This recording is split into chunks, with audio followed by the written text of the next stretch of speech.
नमस्कार, मैं हूं दीपक लवानिया और आप देख रहे हैं नारद न्यूज। क्या आपको पता है कि जिन पार्षदों को चुनकर आपने नगर निगम भेजा है वो पार्षद अपने वार्ड के विकास के लिए कितनी जद्दोजहद करते हैं, ये हम आपको दिखाते हैं आज नारद न्यूज पर। आज नगर निगम बोर्ड की साधारण सभा की बैठक थी। कांग्रेस का बोर्ड है, लेकिन बैठक के शुरुआत में ही कांग्रेस के पार्षद रामेश्वर सैनी ने बैठक को हंगामेदार बना दिया। पार्षद रामेश्वर सैनी नंदी गौशाला और नोह कचरा घर के मुद्दे को लेकर बैठक में सदन में ही धरने पर बैठ गए और उनका सपोर्ट किया भाजपा के पार्षदों ने। भाजपा के पार्षद श्याम सुंदर गौड़, शिवानी दायमा, पंकज गोयल, रूपेंद्र जगीना भी पार्षद रामेश्वर सैनी के साथ सुर में सुर मिलाने लगे और बैठक काफी हंगामेदार हो गई। मेयर अभिजीत कुमार ने जब बैठक में हंगामा बढ़ता देखा तो उन्होंने फोन करके पुलिस को भी बुला लिया और जैसे ही पुलिस बैठक में पहुंची तो पार्षद और ज्यादा आक्रोशित हो गए और पार्षदों का कहना था कि मेयर ने बेवजह पुलिस को सदन में बुलाया है।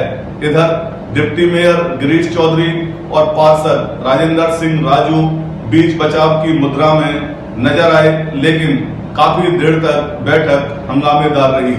बाद में नगर निगम की साधारण सभा की बैठक में विभिन्न प्रस्तावों पर चर्चा।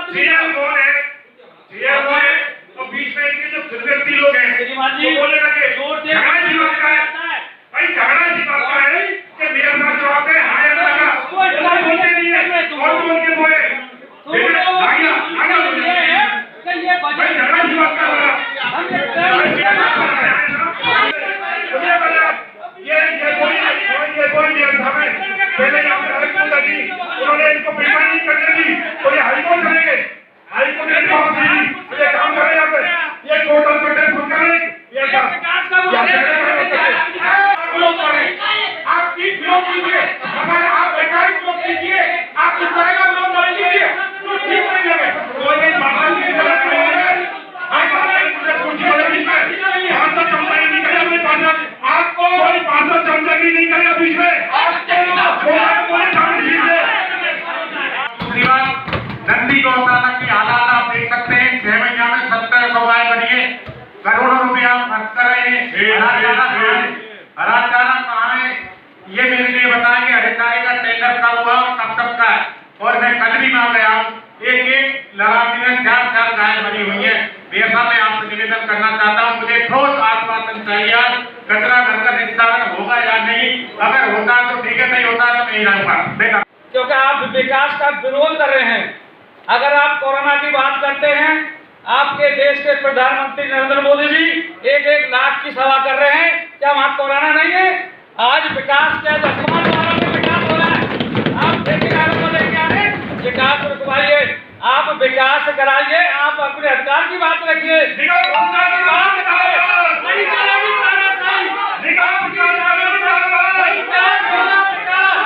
जो मैंने कहा है वो गड़बड़ी है, घोटाला नहीं।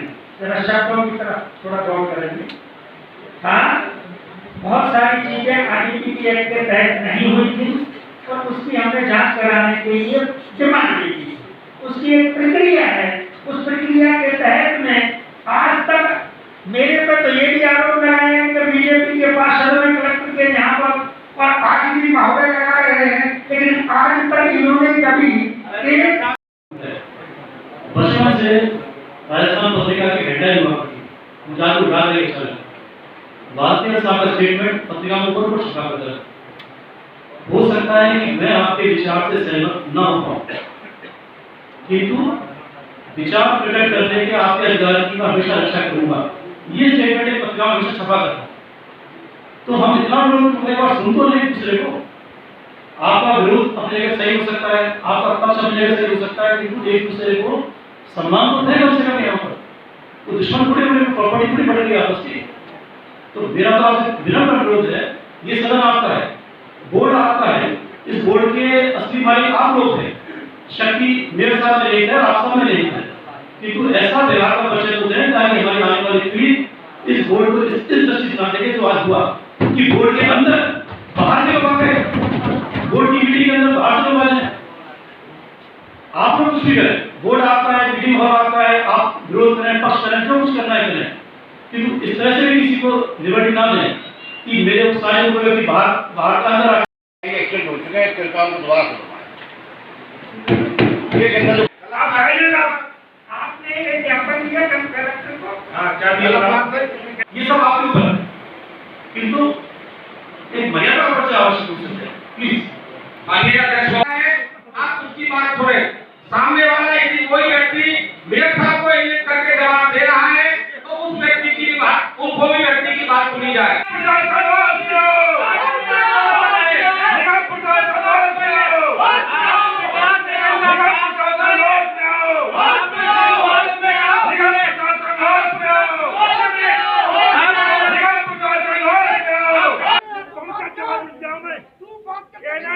ये नहीं बोलना चाहिए।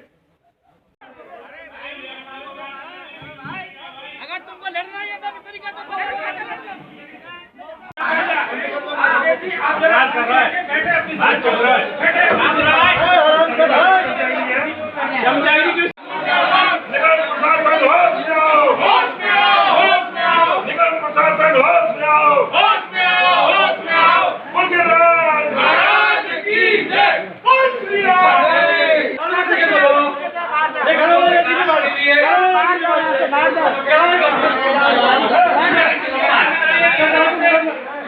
होगी। जहां तक आज की मीटिंग की बात है, निश्चित रूप से आज की मीटिंग इतिहास रचने वाली है। लगभग 1 साल का कालखंड हुआ, इससे पहले भी कोरोना की प्रथम वेव आई थी। हम सभी पार्षद पूरे शहर में कोरोना की मदद के लिए घूम रहे थे, लेकिन आपके यहाँ दर्शन नहीं थे। उसके बावजूद भी जब जन समस्याओं के लिए पार्षदों ने आपसे मीटिंग करने की गुहार की, तो आपने कोरोना का बहाना लगाते हुए और ये कह दिया कि मीटिंग होना संभव नहीं है, राज्य सरकार की गाइडलाइन है, केंद्र सरकार की गाइडलाइन है। अभी आपने जिन मुख्यमंत्रियों का बड़े भूरी शब्दों से आपने उनका यशगान किया, हमारे भरतपुर के विधायक मंत्री महोदय का यशगान किया, अगर आप उनके इतने ही फॉलोअर्स से, इतने ही उनकी बातों को मानने वाले हैं, तो जहां तक कल मैंने मीटिंग देखी, कल शाम की मीटिंग होने वाली मीटिंग माननीय मुख्यमंत्री मुद्दों से बोल ले रहे। राजस्थान सरकार, चूंकि इस ये कोरोना काल चल रहा है, इस कोरोना काल में इस पूरे जनमानस के लिए पैसा रखना अत्यंत लाजमी है। बजट में से अभी राजस्थान सरकार ने कोई भी एक्सपेंडिचर नहीं किया है। जब ये कोरोना का काल खत्म हो जाएगा, तब आपको मालूम भी पड़ जाएगा कि भरतपुर का मंत्री आपको 200 करोड़ रुपए दे रहा है या नहीं दे रहा है। आप जरा इंतजार तो करें। आप यूं कहें कि राजस्थान सरकार आज ही घोषणा कर देगा भाई 200 करोड़ रुपया निगम में दे दिया, भैया ऐसे कोई चेक थोड़ी बट रहे, राजस्थान सरकार चेक हो रही है कि 200 करोड़ रुपया लिया।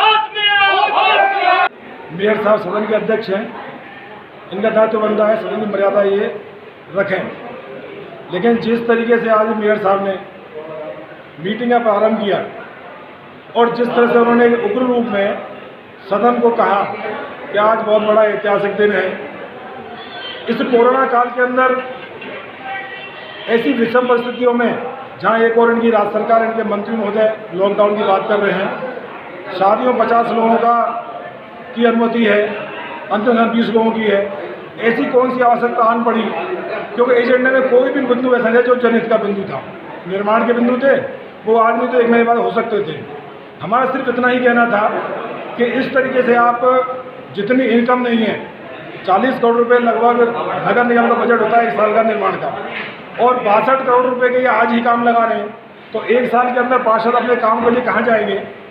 350 करोड़ रुपए, जहाँ एक तो ये कहते हैं कि राज्य सरकार ने 200 करोड़ रुपए भर्ती ड्रेनेज सिस्टम के लिए दिया है, और हमारे यहाँ के जो विधायक मंत्री महोदय हैं उन्हें भूरी भूरी प्रशंसा करते हुए अखबारों में विज्ञापन जरिए अपना प्रचार किया।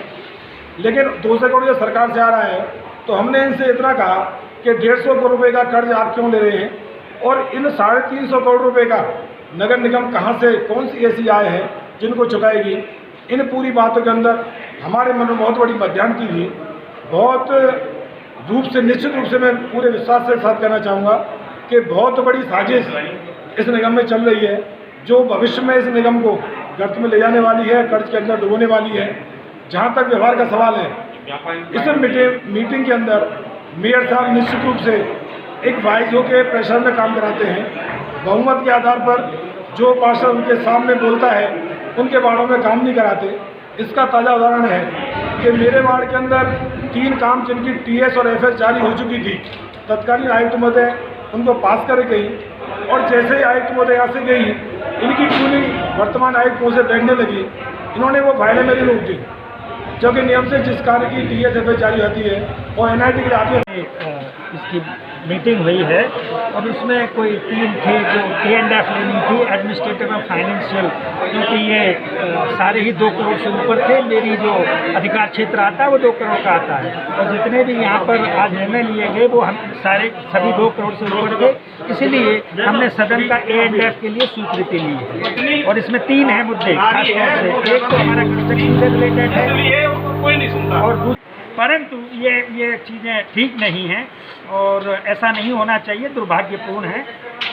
लोग बाग कुछ भाषा इस्तेमाल कर जाते हैं जिनका उन्हें कुछ होश नहीं होता, और अपने टेम्पर्स हाई हो जाते हैं। उसमें आप भी होस्ट हो गए यहाँ पे। उन्होंने जो एक आरोप लगा दिया था कि इस बात का कि आप इसको बेच रहे हैं, वो मुझे ठीक नहीं लगा। या आज तक कभी भी बीजेपी के कुछ पार्षदों ने कलेक्टर को दिया, मैंने उनसे पूछा कि आपके पास में ऐसा कोई भी चीज़ हो उसे मेरे संज्ञान में लेके आए, आज तक कभी नहीं दिया। अब ये जो गुरिल्ला पॉलिटिक्स होती है ना, हिट एंड रन वाली, कि हमने कह दिया और भाग लिए, ये ठीक नहीं है। या तो आप तथ्यों के साथ में कोई बात कहें, नहीं है तो फिर होता यूँ है कि अगर इस तरीके के कैरेक्टर्स को, इस तरीके के लोगों को जो आरोप लगा के भाग जाते हैं और आप उनका जवाब नहीं देते, हुए ठीक नहीं है। हाँ, मैं मानता हूँ उस समय मेरे भी टेम्पर हाई हुआ था, परंतु अब हो जाता है। जब सदन की मीटिंग होती है तो कुछ ऐसे मुद्दे भी होते हैं जहां लोगों को नागवार गुजरते हैं। चूँकि ये विकास के मुद्दे थे, एजेंडे थे विकास के, कुछ लोगों को परेशानी थी जो विकास में ज़बरदस्ती का बाधक बनना चाहते थे, मगर उन्होंने बाधक के लिए अपनी बात रखने का एक वो बनाया था। सदन में इस तरह की स्थितियां पैदा हुई, वो इस तरह के नहीं होनी चाहिए थी। चूँकि ये संसदीय प्रणाली है, संसदीय प्रणाली में अपने सही शब्दों का इस्तेमाल करना ही एक संसदीय भाषा है और संसदीय स्वस्थ लोकतंत्र की परंपरा है। चूँकि विकास के एजेंडे थे, एक 31 करोड़ का था, एक 10 करोड़ का था, एक 3 करोड़ का था, एक 4 करोड़ रुपए का था। चूँकि उसके लिए एक बजट फंडिंग के लिए लोगों के मन में एक तरह की भ्रांति थी कि भाई इसके लिए बजट कहाँ से आएगा। उसका जब सारा क्लियर हो गया और पूरा का पूरा डाटा जब उनके सामने रख दिया गया, तब उनकी समझ में आया कि वाकई में बजट की उपलब्धता है और बजट पास होगा। और कुछ लोग हैं जो लोगों को मिसगाइड करते रहते हैं, मिसअंडरस्टैंडिंग पैदा करते रहते हैं। ऐसे लोगों को सदन में उपस्थिति जो हमेशा ही उनकी रहती है, वो हमेशा ही उनका विरोध करने का तरीका रहता है और वो विरोध करते ही रहेंगे। और भारतीय जनता पार्टी की एक परंपरा है कि वो इस तरह का विरोध करती ही रहती है। उसको कोई दूसरी पार्टी के जो भी शासन है वो पसंद नहीं आता। पूर्व से निर्धारित थी हमारी बोर्ड की बैठक, जिसको आज रखा गया, और बोर्ड की बैठक में कोविड प्रोटोकॉल का पूरी तरह से ध्यान रखा गया कि निश्चित दूरी पर मास्क लगा करके सभी लोग बैठें, और कोविड प्रोटोकॉल का सभी सदस्यगण द्वारा भी पूरा ध्यान रखा गया। विकास के जो हमारे मुद्दे थे उन पर चूँकि भी चर्चा चल रही है, लेकिन मुझे उम्मीद है कि जो विकास के मुद्दों पर स्वस्थ बहस होकर के इनको हम लोग पारित करा लेंगे, और भरतपुर के विकास को जो गति दे पा रहे हैं हम सब लोग, हमारे माननीय महापौर साहब के नेतृत्व में, उसको गति हम सब लोग देंगे। तो ये छोटी छोटी बातें तो कभी हो ही जाती हैं, लेकिन ये हमारी बहस के एक इंटीग्रल पार्ट है, और जितनी बहस होती है उतना ही निश्चित रूप से मंथन होकर के कोई नई बात सामने आती है। कुछ इस तरह के प्रस्ताव हमारे सदन में रखे हुए हैं जो लीक से थोड़ा सा हट करके है।